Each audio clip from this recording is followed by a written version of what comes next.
Le Grand Matin Sud Radio, la vérité en face, Jacques Cardoz. Soyez les bienvenus si vous nous rejoignez seulement maintenant sur Sud Radio. On est ensemble jusqu'à 10h. On s'interroge sur la question de ces OQTF et la question de cet État français qui est finalement impuissant face à cette situation. Les OQTF que les maires refusent de marier. Oui, mais voilà, derrière, il y a des condamnations. Une première condamnation est tombée. On va en parler dans un instant avec notre invité qui est dans ce studio, maître Antoine Savigna. Bonjour à vous, maître. Bonjour Jacques Cardoz. Merci infiniment d'être avec nous dans ce studio ce matin, en ce jour de l'Ascension. On est le 14 mai. Certains d'entre vous sont peut-être à la maison. Vous avez peut-être l'intention de partir et de profiter de ce gros week-end de 4 jours. C'est le week-end le plus prisé des Français, figurez-vous. Beaucoup, d'ailleurs, notamment ceux qui n'ont pas beaucoup de vacances et pas beaucoup de moyens, se disent c'est un moyen de profiter un petit peu de quelques jours de repos, puisque effectivement il y a cette journée fériée. Alors, quel est le sujet du jour dans la vérité en face? Eh bien, c'est la question de cet État français qui est impuissant, puisque la France condamne les maires qui refusent de marier des OQTF. Pourquoi en parle-t-on ce matin? Eh bien, parce que la mairie de Chécy, en Seine-et-Marne, pourrait devoir régler la somme de 15 500 € d'amende pour avoir marié un OQTF, un Algérien en situation de devoir quitter le territoire. Cela vous fait réagir? Appelez-nous au 0826 300 300 ou par SMS 7 20 18. L'ancien maire, Olivier Bourgeot, a refusé pendant plusieurs mois de marier une Finlandaise à un Algérien. Cet Algérien était sous OQTF. Acte 2, la justice rentre en scène. En janvier dernier, c'est le tribunal de Meaux, cette fois, qui condamne Olivier Bourgeot à 500 € d'astreinte par jour, tant qu'il persiste dans son refus. Et puis, il y ajoute 3 000 € par jour, une fois la date du mariage fixée. Acte 3, le nouveau maire de la commune, il y a eu les municipales, bien entendu, le nouveau maire de la commune, c'est une grosse commune, 7 000 habitants, c'est ça. Cyril Marceau célèbre l'union le 11 avril, mais l'avis de la mairie est inchangé. Et il est clair, je le cite, « Pour nous, ce mariage est insincère ». Acte 4, l'opinion des habitants. Les habitants soutiennent totalement la mairie dans ce combat. Acte 5, j'ai envie de dire, eh bien la France est affaiblie, si on résume. Elle n'arrive pas à expulser des étrangers qui sont dans l'obligation de quitter le territoire. Elle est contrainte de se rendre complice d'un mariage qu'elle juge elle-même arrangé. Pourquoi je dis elle-même arrangé?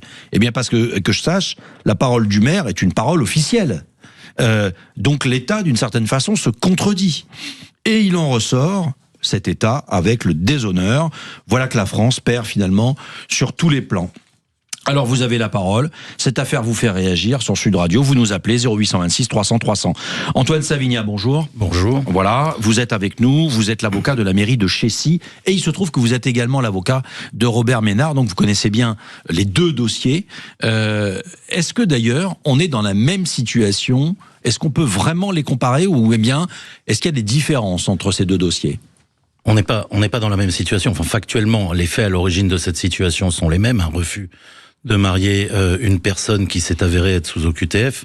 Mais à Chécy, on est devant le juge civil, puisque c'est le juge des référés qui a condamné le maire à marier, puis le juge de l'exécution qui a fixé une astreinte et maintenant va liquider cette astreinte, alors que pour Robert Ménard, on est devant le juge pénal et il est poursuivi pour le délit constitué par le fait qu'il a refusé de les marier. C'est intéressant, c'est-à-dire que dans le premier cas, celui de Chécy, en fait, les mariés, les futurs mariés, ont saisi le tribunal civil comme ils en avaient la possibilité, dans l'espoir de obliger en fait le maire à les marier. Ils ont fait condamner le maire à célébrer le mariage. C'est ce qu'a prononcé le juge des référés. Comme il ne l'a pas fait, ils ont saisi le juge de l'exécution pour faire exécuter cette décision de condamnation à célébrer le mariage.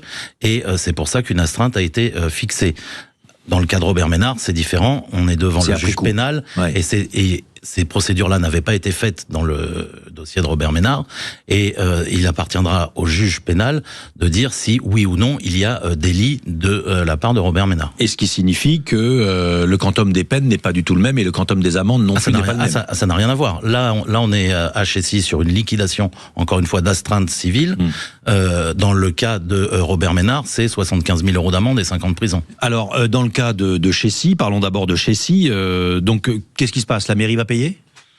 La mairie n'aura pas le choix. La mairie va payer. Vous savez, Donc on paye maire 3 fois en fait. Le maire, il savait qu'il allait contre la loi. Il est dans une situation inextricable. L'OQTF, dans le régime actuel, elle date de 2008. Les dispositions du Code civil sur le mariage sont bien antérieures. Et en fait, personne n'a jamais vu ou ne s'est jamais posé la question de savoir si le maire devait marier une personne qui se présentait devant lui alors qu'elle ne devrait pas être devant lui, puisque justement, elle fait l'objet d'une obligation de quitter le territoire. C'est tout le débat. Ouais. Je crois d'ailleurs que... A priori, et sans me tromper, dans la classe politique, majoritairement, tout le monde reconnaît et tout le monde a pu dire que cette situation n'était pas normale et qu'il fallait la changer. On va parler de l'aspect législatif dans un instant. D'abord, je voudrais m'arrêter sur l'exemple lui-même. Est-ce que vous pouvez nous donner d'autres informations sur cet OQTF ? Il était... Pourquoi d'abord est-il au QTF ? Est-ce que il l'est depuis longtemps ? Oui, il est au QTF depuis longtemps puisque l'OQTF n'est plus exécutable. D'accord. Elle est trop ancienne. Alors, mais elle demeure.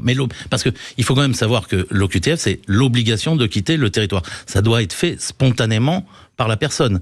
Et en l'occurrence, la personne n'a pas de situation aujourd'hui régulière encore en France. Est-ce qu'on était le concernant dans le cas de ces fameux laissez-passer consulaires qui posent problème avec l'Algérie, puisqu'on parle d'un Algérien Alors, il y a que la préfecture. Il y a que la préfecture qui pourrait vous le dire. Je sais pas s'il y a eu une tentative d'exécution. Ouais. Et qu'est-ce qu'on sait d'autre de cette situation ? Est-ce que c'était un mariage arrangé ? On peut dire, on peut être clair là-dessus. Le maire, là, vous l'avez rappelé à juste titre. Le nouveau maire l'a rappelé. Il y a un sincère, il dit. Il l'estime, oui, insincère. Il pense qu'effectivement, il n'y avait pas de véritable volonté de s'unir. C'est pour ça qu'il avait, comme il en avait la possibilité avant le mariage, saisi les services du procureur de la République, qui disent qu'ils ont fait une enquête et que pour eux, tout va bien. On a découvert la semaine dernière en lisant Le Parisien que ils sont mariés depuis le 11 avril, mais que la mariée vit en Finlande et le marié vit en région parisienne. Ah oui. Ah oui. Ça tend à conforter le maire dans le sentiment qu'il avait d'insincérité de ce mariage. Alors, et là, il n'y a aucun moyen d'action ?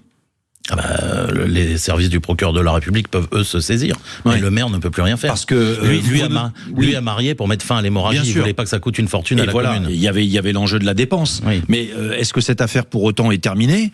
Parce que là, ce que vous nous apprenez, c'est qu'on a quelque part la preuve que ce mariage est insincère. Si madame est en Finlande et que monsieur est en Algérie, il y a au moins un commencement de preuve. Enfin, il y a quelque chose qui conforte. Il y aurait peut-être matière à demander à la justice d'enquêter. Mais ça appartient au service du parquet. Bien sûr. Alors, sur quoi se fonde votre argumentaire concernant Robert Ménard ? Puisque là, la situation est différente. On parlera de l'aspect législatif juste après, mais lui aussi a refusé de procéder à l'union d'une Française et d'un Algérien en situation irrégulière. Il a été condamné par le tribunal judiciaire, convoqué par le tribunal judiciaire de Montpellier en septembre, et il encourt jusqu'à 5 ans de prison, 75 000 € d'amende et une peine d'inéligibilité. S'il y avait un argument à retenir que vous voudriez défendre ce matin sur l'antenne de Sud Radio, quel serait-il ? C'est les deux principes fondamentaux qui se télescopent, c'est-à-dire l'intérêt général. C'est le maire dans son rôle d'officier de police judiciaire. Il doit maintenir la sérénité et la paix sur sa commune, et un intérêt individuel qui est le droit au mariage. Les deux se télescopent. Lequel faut-il faire primer ? C'est effectivement la question de fond, la question de fond de l'intérêt général. C'est soit cette liberté. Si Robert Ménard est condamné, c'est que le juge aura privilégié cette liberté individuelle. Si Robert Ménard est relaxé, c'est qu'on aura privilégié l'intérêt collectif. Oui, parce que à l'évidence, c'est un mariage arrangé et qu'il se fonde sur le fait, sur la préservation, comme vous le disiez à l'instant, de l'intérêt général, pour ne pas marier. Il faut bien le comprendre. C'est de ça dont il s'agit. Il est officier de police judiciaire. On a quelqu'un et d'ailleurs depuis l'OQTF a été exécuté dans le cas de Robert Ménard. Justement, vous nous apprenez quelque chose. On en parle dans un instant. À tout de suite. Le Grand Matin Sud Radio, la vérité en face. Jacques Cardoz. Vous avez choisi Sud Radio et vous avez bien raison. On est avec maître Antoine Savigna dans ce studio. Si vous nous rejoignez que maintenant, je rappelle les données du débat. On parle de cette impuissance de l'État face à cette France qui condamne les maires qui refusent de marier des OQTF, et donc forcément l'État est impuissant. L'État est doublement victime dans ces affaires-là. On parlait de l'affaire de Chécy, où un tribunal civil a d'une certaine façon obligé, d'une part, le mariage de pouvoir être célébré, et ensuite, bien maintenant, on réclame à la mairie de Chécy 15 500 € d'amende parce que ils ont traîné et que il y avait des jours d'astreinte et que chacune de ces journées d'astreinte coûtait 500 € par jour, puis ensuite 3 000 € une fois que le mariage a été fixé. C'est une ville de 7 000 habitants et la mairie est extrêmement claire, que ce soit l'ancien maire Olivier Bourgeot ou le nouveau qui a célébré le mariage, Cyril Marceau. Les données sont claires, le mariage a été insincère. Et vous nous apprenez ce matin, maître Antoine Savigna, que dans ce cas d'espèce, elle est finlandaise, vit en Finlande depuis le mariage, lui est algérien, sous OQTF, vit en France depuis le mariage, depuis le 11 avril. On est bien d'accord ? On est bien d'accord. Bon, alors j'ai envie de vous dire, à quoi sert l'enquête de police en fait ? Parce que, on le disait juste avant la pause, il y a préalablement, et la mairie de Chécy l'avait demandé, une enquête de police pour savoir si le mariage était sincère ou pas. Alors, puisqu'on n'y a pas accès, on ne sait pas s'il y a eu enquête de police. Le maire saisit le procureur de la République, et le procureur de la République donne son avis. Oui, mais avant ou après enquête. Il n'est pas obligé de diligenter une enquête. D'accord. S'il fait pas, il peut. Oui, mais là, en l'espèce, vous me disiez tout à l'heure, le procureur de la République est revenu vers la mairie pour dire tout va bien. Il a dit à la mairie, nous ne faisons pas d'opposition à ce mariage. Ah d'accord, il se contente d'une phrase si minime comme ça. Après, est-ce qu'il y a eu une enquête, est-ce qu'il n'y a pas eu d'enquête ? Il a la possibilité de le faire, mais on ne le sait pas. La mairie ne le sait même pas. Il a la possibilité de le faire, mais on ne le sait pas. C'est assez étrange comme mode de fonctionnement. A priori, elle a été faite puisqu'il y avait quand même eu une demande de sursis à mariage. Donc, pour obtenir un délai permettant de faire l'enquête. Donc, a priori, elle a eu lieu, mais on n'a pas accès à cette enquête. D'accord, oui. Le fait qu'il y ait eu sursis laisse à penser que, du coup, les services de police... Il y a eu enquête, voilà. Les services de police ont enquêté. Ils ne pouvaient pas deviner, les services de police, que finalement, madame retournerait en Finlande. C'est bien ça. Ils ne pouvaient pas deviner effectivement qu'elle retournerait en Finlande. Mais en fait, du coup, on parle de l'impuissance. C'est de ça dont il s'agit. On parle vraiment d'impuissance. J'ai envie de savoir comment elle se déroule, cette enquête des services de police. Qu'est-ce qu'on demande ? Qu'est-ce qu'on vérifie ? Ils vérifient les adresses déclarées par les futurs mariés, ils vérifient leur situation professionnelle, ils les auditionnent pour vérifier que ils se connaissent et qu'ils qu'on parle bien des deux mêmes personnes. Voilà, c'est pas très j'ai envie de dire que c'est une enquête un peu basique qui consiste à faire des vérifications de base. C'est ça. Mais on va pas plus loin. Il y a pas de vrai entretien avec les personnes concernées. C'est ça. On va pas plus loin. Ils essaient de vérifier la sincérité du lien entre les deux personnes, mais qui, encore une fois, peut l'être aussi. C'est même pas la question. La question est celle de l'OQTF qui se télescope. C'est-à-dire que vous pouvez avoir deux personnes et une personne sous OQTF qui ont des liens sincères et qui veulent se marier. Le problème est celui du maire. Est-ce que je dois marier quelqu'un qui ne peut pas être devant moi ? Parce qu'on rappelle que le maire a une responsabilité vis-à-y de l'État. Vous le disiez tout à l'heure. Il est officier de police judiciaire sur sa commune. Il est officier de police judiciaire. Il réserve l'intérêt général. Et voilà, et on parle d'intérêt général. Alors, il y a bientôt peut-être une niche parlementaire qui pourrait modifier la loi. De quoi s'agit-il ? On a bien compris qu'il y avait matière à modifier la loi. Qu'est-ce qu'on peut faire aujourd'hui ? Alors ça a déjà été tenté, puisque il y a, je vais vous dire une bêtise, une dizaine de mois, dans une niche parlementaire, je crois que c'est le groupe UDR, c'est Éric Ciotti qui avait... Alors là, c'est le même, c'est l'Union des droites pour la République qui avait déposé un texte. Qui défend cette proposition. Il suffit de préciser dans les dispositions du Code civil que lorsqu'on est en présence d'une personne sous OQTF, on ne peut pas la marier. Ce que vous dites, c'est il faudrait qu'il y ait une forme d'automaticité dès l'instant où il y a une personne sous OQTF. Pour régler ce problème juridique inextricable, c'est la formule. L'autre formule, c'est on arrête de prendre des OQTF. Mais aujourd'hui, on prend des OQTF qu'on n'exécute pas. Il y a quand même, j'ai envie de dire, il y en a même si le pourcentage, je crois qu'il est très faible, c'est moins de 10%. Mais il y en a quand même qui sont exécutés. Oui, mais peut-être pas partir de ce principe-là quand même. Pour que le maire ne soit plus dans cette situation, il faut que la loi prévoie que la personne sous OQTF ne peut pas être mariée. Alors, on peut dire les choses différemment. Est-ce qu'on peut éviter que le maire soit condamné et condamnable ? Je veux dire, est-ce que on peut pas imaginer qu'à la discrétion du maire, lorsqu'il imagine que si dans le texte il est dit qu'il peut pas marier les personnes sous OQTF, il sera plus condamnable. Voilà. De fait, le problème sera réglé. Et ça fait l'unanimité. Enfin, le président de la République l'a dit, le Premier ministre l'a dit, le garde des Sceaux l'a dit, le ministre de l'Intérieur l'a dit. Alors, certes, c'est l'exécutif, mais l'Union des maires, David Lisnard, soutient les maires dans cette situation. Voilà, il faut les sortir de cette situation. Ce sera le 25 juin, maître, ce sera le 25 juin à l'Assemblée nationale. À l'occasion d'une niche parlementaire, effectivement, le groupe de l'Union des droites pour la République va défendre à nouveau cette proposition de loi qui vise à interdire les mariages pour les étrangers en situation irrégulière. C'est une journée qui leur sera réservée et les députés inscriront ce texte en première position. C'est ce qu'a annoncé Éric Ciotti sur le réseau social X. J'ai envie... malheureusement, je suis un peu pessimiste, vous voyez. Au micro ce matin, là, je me dis, vous avez l'air un peu défaitiste. On se dit, il y a rien à faire. On parle d'impuissance.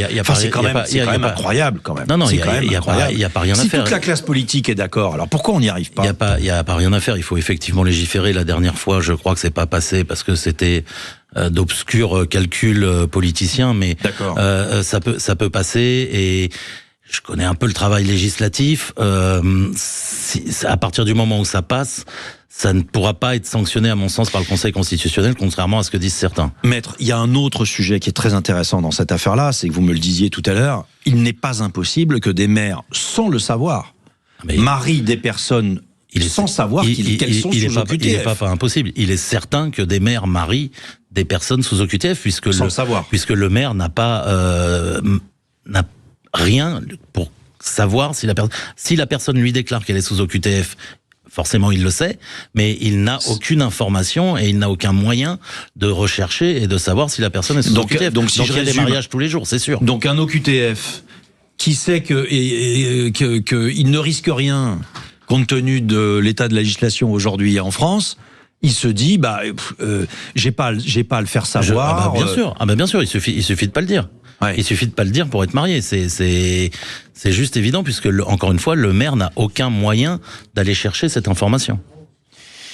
Bien, merci infiniment Antoine Savigna. Vous êtes avocat de la mairie de Chécy en Seine-et-Marne, également de Robert Ménard, et on a évoqué les contours de ce sujet difficile et de cette impuissance de l'État face à ces mariages qui sont insincères comme on l'apprend. Et puis vous nous expliquez en plus que depuis le mariage de Chécy, madame n'est plus en France et que monsieur sous OQTF est en France, mais avec un OQTF qui n'est plus exécutable en plus. Voilà, donc on avait envie de revenir sur cet aspect-là. Et il est bientôt 10h et figurez-vous que c'est l'heure de Valérie Expert. Bonjour Valérie. Très heureux de vous retrouver sur l'antenne de Sud Radio. Comment allez-vous ? Vous retrouver très bien. Bon, et vous allez même me remplacer la semaine prochaine. Ah oui, il paraît. Et voilà, écoutez. Vous aurez droit à quelques jours de repos quand même. Quelques jours de repos, absolument. Alors, voilà. Qu'est-ce qu'il y a au menu de vos 2 heures d'émission ce matin ? On va parler du handicap dans C'est quoi le problème ? On aura Anthony Martin-Smith, que les auditeurs de Sud Radio connaissent bien, pour parler des personnes en situation de handicap qui sont les grands oubliés en général des campagnes électorales et plus particulièrement aussi de l'inaccessibilité. Donc là, on vous attend 0826 300 300. Appelez-nous, je sais que vous êtes nombreux à nous écouter et à témoigner à chaque fois qu'on parle du handicap. Ça concerne quand même énormément de Français, près de 12 millions de Français. On en parlera dans un instant. On va revenir sur Mbappé qui s'inquiète de l'arrivée du RN au pouvoir. Figurez-vous, il sera capitaine de l'équipe de France vraisemblablement. Ouais. Ça doit être annoncé dans les heures qui viennent. Est-ce qu'un joueur de foot devrait dire ça ? Ouais. La question qu'on va se poser. Il est habitué à Oui, s'inviter il est assez... dans le débat politique. Il a choisi cette option-là, ce qui est assez rare chez les sportifs. Oui, en général, ils sont plus discrets. Ils sont assez discrets. Et puis les étudiants étrangers, le gouvernement, une fois de plus, a cédé. Les étudiants extra-européens auront bien un abattement sur leur frais de scolarité. Est-ce que c'est bien normal? 0826 300 300. À tout de suite. C'est dans un instant, il est bientôt 10h. J'ai été ravi de passer ces 3 heures d'information en votre compagnie. Je vous retrouve demain, bien entendu, dès 7h. Il est bientôt 10h. Vous retrouvez dans un instant donc Valérie Expert et Gilles qui est déjà dans le studio également. Et puis il y aura des invités, bien entendu, également. Voilà, soyez... très bien sur Sud Radio durant ces 2 prochaines heures d'information, puisque vous le savez, vous pouvez nous appeler au 0826 300 300. L'antenne est ouverte, c'est l'interaction permanente sur Sud Radio. Je vous dis à demain, très belle journée à tous.